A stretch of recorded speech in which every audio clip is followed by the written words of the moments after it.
Okay, it's recording. So what's up? This is Going in Circles or GIC, Tony, whatever. You don't care what I look like. But anyway, I've been, for the last few months, working on this time fantasy that I just really just lucked into a couple years ago. Not super lucky, though. It's not perfect. Backglass has got some scratches. The cabinet's not perfect. And the playfield, like most of these, was pretty well blown out. The snail's face was gone. The rainbow was all chopped up. Just about all of these inserts are sunk and got random defects. The clears chipping around the edges and the key lines. The flower, if that's a flower, quote unquote, was pretty well chewed up. Had a lot of rough edges. Not the worst I'd ever seen. Certainly not, Miracle Barn find. But anyway, played it. It played great. I fixed it up and got it playing great, and it's just really good bones, really solid player. And as I've had some experience restoring playfields, I've had my kids help me out. We did a Bad Cats a year or so ago. I've done a Firepower, Space Shuttle, a bunch of other rebuilds. This thing, I've got another thread. This one absolutely looked like crap when I got it. Literally, had mouse nests in it. But anyway, I am rambling. I've got some experience painting playfields, so went ahead and painted this. Filled it in, had to redraw like all the facial details, a bunch of the ribs. And would you get him out of here? Really? Can I not do anything? I was trying to All right. stop him. Just shut the door and keep him out. Life in this household is ridiculous. But anyhow, I've had a long day. So bear with me, folks. I'm trying to get to the point. So, filled in this playfield, got it touched up, got it reasonably looking pretty good.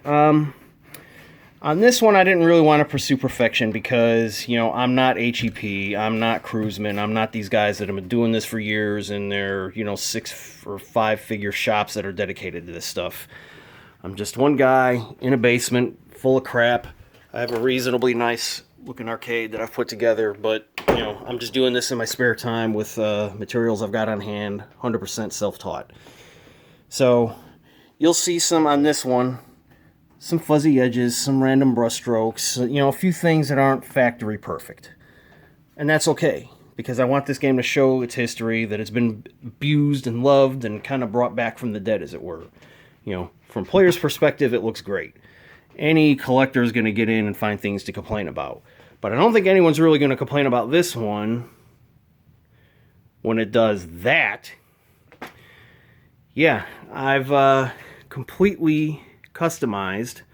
When I realized I had to repaint this, I decided to think, well, if I'm going to repaint it, why not do something that no one's ever done? And if I'm going to have some edges that are a little bit rough, why not make it worth putting up with? So this is a UV reactive custom pigment. I mixed all the colors that you see UV reactive to look like the original stock Williams colors. So hit the light again. And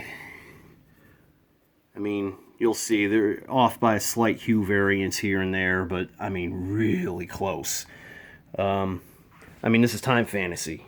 It looks like a blacklight poster. It's a complete drug-fueled trip, and if anything screamed it should have been a blacklight poster, it's this. So when I had to repaint it, I decided to go for that. You could turn off the lights again. And yeah, so this is the custom effect that I'm going for.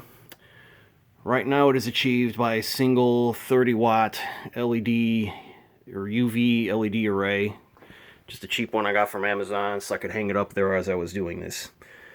So, hit the lights again. Thank you. So the problem now, I want to have UV lighting come on in this game when you achieve snail time. And for those of you who don't know, there's a mode in this game. It says System 7, and you might even consider this a very early mode concept for a pinball.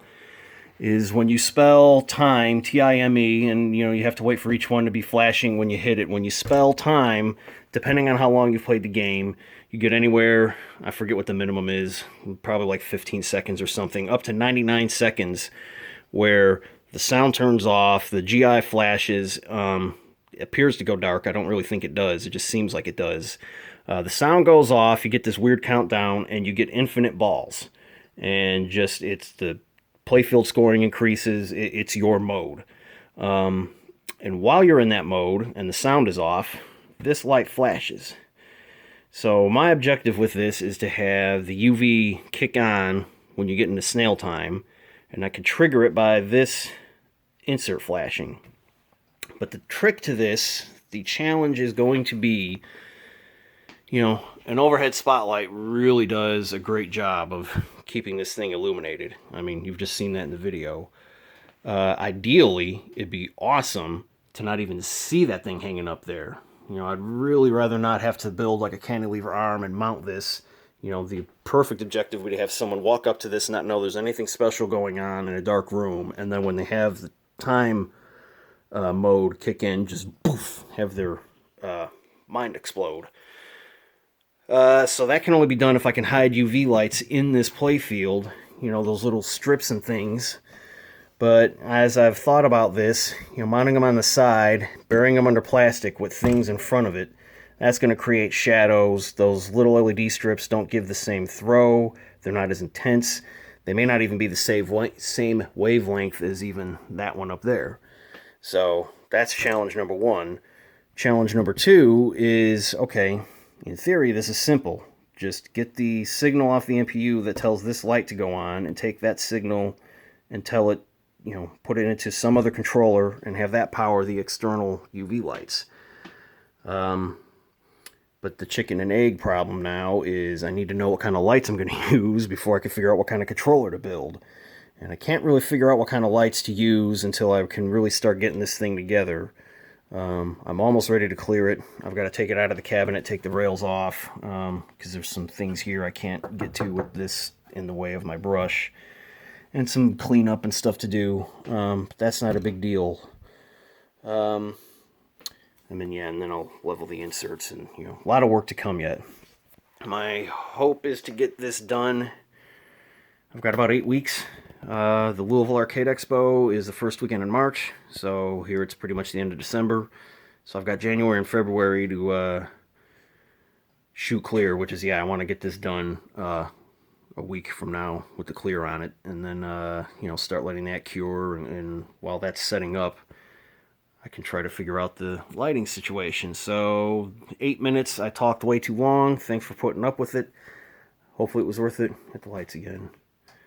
I mean, that is going to be awesome. If you had no idea this game looked like this, and that was my objective, I think I achieved it pretty well, and then this happened while you were playing it, that would be pretty freakishly amazing. So, need to make it subtle if I can. The other problem with the spotlight is once the glass is on, that's going to cause a major reflection, so maybe Invisiglass is the expensive nuclear option here. I don't really want to have to spend $400 on a sheet of glass, but in for a penny, in for a pound. I didn't really think this all the way through when I started. I just thought it would be cool. So anyway, appreciate any help and any insight I can get, and thanks again for watching.